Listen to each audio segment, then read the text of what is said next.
Hello, good morning everyone. আমি shiny from Netherlands. আজকের গল্পে আপনাদের সবাইকে স্বাগত জানাই। আজকের দিনটা হলো সোমবার আর ঘড়িতে এখন সময় সকাল 9টা। আজকের ব্লগটা কিন্তু বাকি অন্য সব দিনের ব্লগের তুলনায় অনেকটাই আলাদা। আজকে আমি আপনাদের সাথে শেয়ার করব ইন্ডিয়া থেকে ফার্স্ট যখন আমরা নেদারল্যান্ডসে আসি তখন যে সমস্ত অসুবিধাগুলো আমরা ফিল করে থাকি। এখানে আমি আলমন্ডের খোসাগুলো ছাড়িয়ে নিচ্ছিলাম ওই সকালে খাওয়ার জন্যে, সাথে ছিল কিছু পিনাট। তাহলে শুরু করা যাক। সব থেকে প্রথমেই যেটা অসুবিধা হয় সেটা হলো এখানকার ওয়েদার কন্ডিশন। এখানকার সব থেকে বেশি ডিপ্রেসিং মান্থ হলো জানুয়ারি ফেব্রুয়ারি, ওই টাইমে, কারণ তখন সানও আসে না আর টেম্পারেচারও প্রচণ্ড কম থাকে। রেন হতে থাকে অথবা স্নোফল হয়। তবে স্নোফলের ব্যাপারে যখন বললামই তখন এটাও বলে রাখা ভালো যে এখানে কিন্তু প্রত্যেক বছর স্নোফল হয় না। যে লাস্ট ইয়ার হয়েছিল বলে এবছরও হবে তারও কোনো গ্যারেন্টি থাকে না। তার মানে এটাও নয় যে এখানকার টেম্পারেচার খুব ভালো থাকে। নেদারল্যান্ডসের টেম্পারেচার অলমোস্ট 10 ডিগ্রির কাছাকাছিই থাকে। তবে সামারের টাইমে এরকম কিছু উইক হয়ে যায় যখন টেম্পারেচার 30 ডিগ্রির মতো হয়, কিছুদিনের জন্য একটু গরম হয়ে যায়। তবে এখানে এরকম কখনোই নয় যে সামার চলে এসছে তো 2-3 মাস একেবারে গরম থাকবে। 2-3 সপ্তাহ গরম হয়ে যাওয়ার পরই হঠাৎ করে বৃষ্টি শুরু হয়ে যায় অথবা হিলস্টর্ম চলে আসে, আবার ওয়েদার ঠান্ডা হয়ে যায়। তাই সব সময় ওয়ার্ম জ্যাকেট তো হাতের সামনেই রাখতে হয়। 2-3 মান্থ ধরে সামার আছে আর জ্যাকেট প্যাক করে রাখতে পারেন and you can enjoy the summer. It's really impossible. এখানে তো ঘর থেকে বাইরে বেরোনোর আগে ওয়েদার চেক করে নিতে হয়, কারণ ফোরকাস্ট কীরকম আছে। এখনই রোদ, এখনই বৃষ্টি, এখনই ঠান্ডা, আবার এখনই গরম হয়ে যায়। তার জন্য সবসময় কোনো ট্যুর প্ল্যান করার আগেও বা বাইরে ট্রিপে যাওয়ার আগেও অবশ্যই কিন্তু ওয়েদার ফোরকাস্ট চেক করেই বেরোতে হয়, বিকজ এখানকার ওয়েদার প্রচণ্ডই আনপ্রেডিক্টেবল। এদিকে আমি ব্রেকফাস্টের প্রিপারেশন করছিলাম, তাই ব্রেড নিয়ে নিয়েছি, তার সাথে বাটার ভালো করে মেল্ট করে নিয়েছি, আর ওপর থেকে দিয়ে দিয়েছিলাম মায়োনিজ, আর ছিল সামুরাই সস। সেকেন্ড হলো এখানে কোনো হাউস হেল্প পাওয়া যায় না, সব কিছু নিজেদেরকে করতে হয়। ক্লিনিং, ডাস্টিং, কুকিং, ইনফ্যাক্ট যদি কোনো কনস্ট্রাকশন করতে হয় বা ওয়ালে পেন্ট করতে হয় তাও সব থেকে বেস্ট অপশন এটাই যে নিজে করে নেওয়া। এই সব কিছুর জন্য এখানে ট্রেনিংও হয়, আপনি চাইলে এখানে এসে ট্রেনিংও করতে পারেন। এছাড়াও বাইরে থেকে লোক নিয়ে আসতে পারেন কাজ করার জন্যে, কিন্তু ওটা প্রচণ্ড এক্সপেন্সিভ হয়। হাউস মেনটেন্যান্সের কাজও নিজেকেই করে নিতে হয়। এখানকার আরেকটা সব থেকে বড় চ্যালেঞ্জ হলো ফিলিং লোনলি। যখন আমরা ইন্ডিয়াতে থাকি তখন তো আমাদের চারিপাশে এত মানুষজন থাকে, ইনফ্যাক্ট ট্রাফিকে, বাড়িতে, রাস্তায়, আশেপাশে, সোসাইটিতে, সব জায়গাতেই মনে হয় হ্যাঁ অনেক মানুষ আছে। কিন্তু এখানে আসার পর আপনি একটা ডিফারেন্ট ওয়ার্ল্ডে চলে আসবেন, বিকজ এখানে লোক খুবই কম দেখতে পারবেন, বা এখানে রোডে বা গলিতে কোনো মানুষকেই দেখতে পাওয়া যায় না। সানডে, স্যাটারডে বা উইকেন্ডে রেয়ারলি কোনো লোক দেখতে পাওয়া যায়, তবে পেটস ঘোরাতে অবশ্যই দেখতে পাওয়া যায়। আমস্টারডাম, রটারডাম এই টাইপ সিটি টাইপ এরিয়াগুলোতে তো তাও 2-4 জন মানুষ হয়তো দেখা যেতে পারে, কিন্তু একটু যদি আপনি রিমোট প্লেসগুলোতে চলে যান তাহলে তো একদমই আশেপাশে কোনো মানুষজন দেখতে পাওয়া যায় না। ইন্ডিয়াতে তো ফ্রেন্ডস, ফ্যামিলি সবাই আছে, ওখানে একটা আলাদা নেটওয়ার্কও তৈরি হয়ে যায়। এখানে যতদিন না সেটা হচ্ছে ততদিন পর্যন্ত একটু প্রবলেম হতে পারে, বাট ডোন্ট ওরি, এখানে প্রচুর ইন্ডিয়ান কমিউনিটি আছে, তো ফ্রেন্ডস তো অবশ্যই তৈরি হয়ে যাবে। থার্ড, এখানকার আরেকটা বড় চ্যালেঞ্জ হলো এখানকার ডে লাইট। উইন্টার মান্থে তো ডে লাইট খুবই কম হয়, আবার সামারের টাইমে ডে লাইট খুবই বেশি হয়।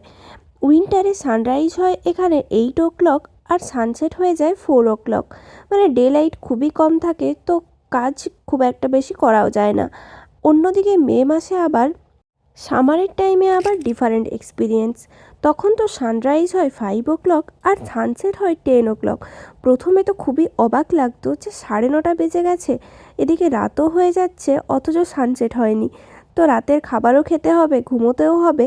আর আমরা যখন ইন্ডিয়ায় থাকতাম তখন আমাদের মনে তো এরকম একটা কনসেপ্ট ছিল যে সানসেট হলো মানে সন্ধে হয়েছে, তো এটা একটা অড ফিলিংস তো থেকেই যায়।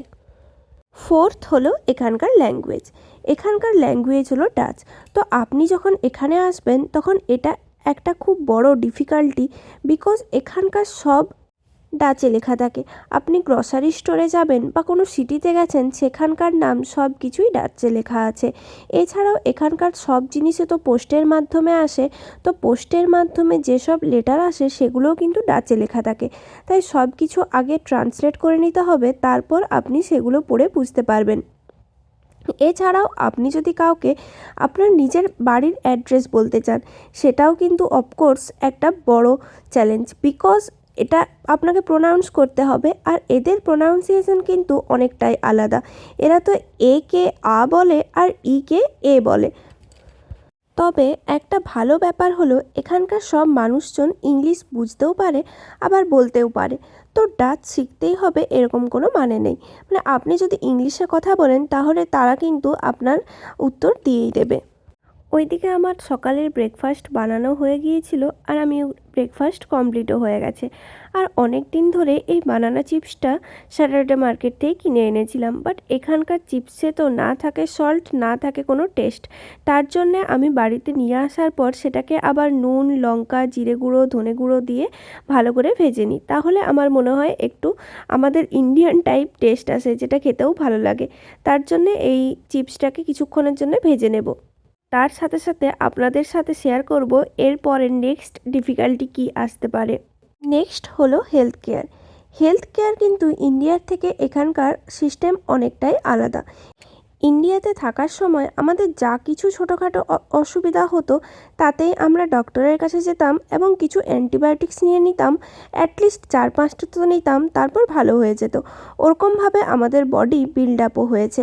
কিন্তু এখানে যদি আপনার কোনো শারীরিক প্রবলেম হয়, মানে ধরুন ফ্লু, ফিভার, হেডেক, স্টমাক, যা কিছু, তাতে কিন্তু আপনাকে হয় ডাক্তারের কাছে যদি আপনি যান, যেতে তো পারবেন না, প্রথমত আপনাকে অ্যাপয়েন্টমেন্ট নিতে হবে, সেকেন্ডলি আপনি ডাক্তারের সাথে চ্যাট করতে পারেন।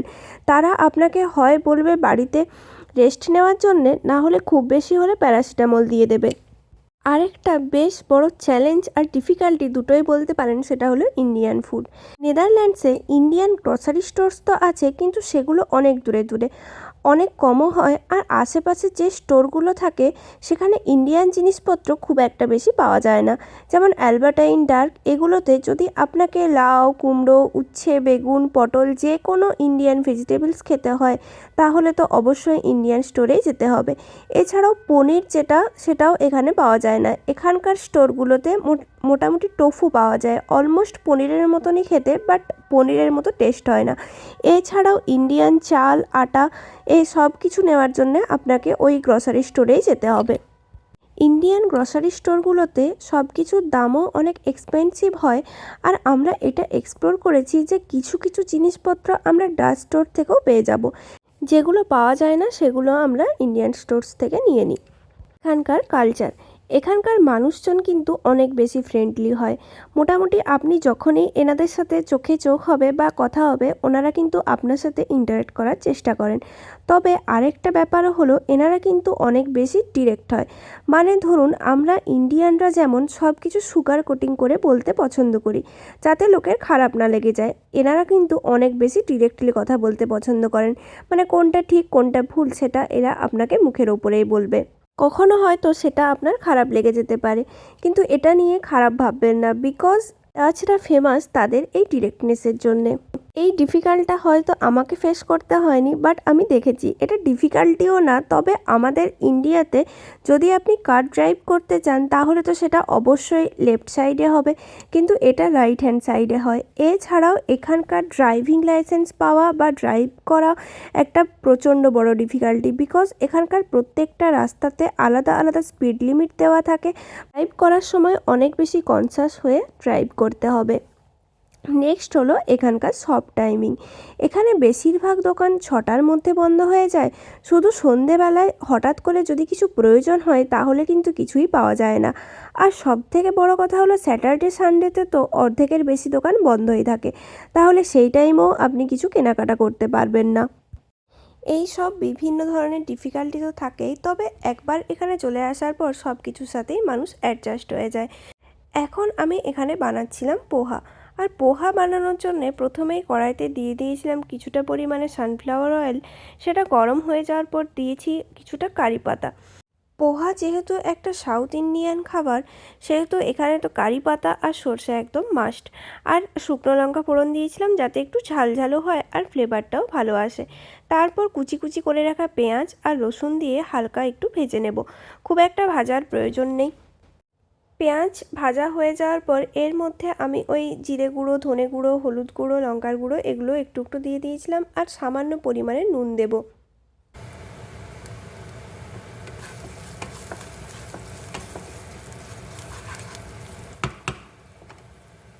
পেঁয়াজ আর রসুনটা একটু ভাজা হয়ে যাওয়ার পর আগের থেকে কেটে রাখা টমেটো দিয়ে দেবো।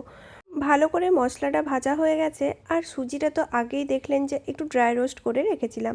এখানকার সুজির দানাগুলো একটু মোটা মোটা হয়, তো তার জন্য একটু ভাজতেও টাইম লাগে। যাই হোক, এদিকে আমার মশলা ভাজাও হয়ে গেছে আর সুজিটাও আগের থেকে ভেজে নিয়েছিলাম। এরপর এই দুটো একসাথে ভালো করে মিক্সড করে নেব।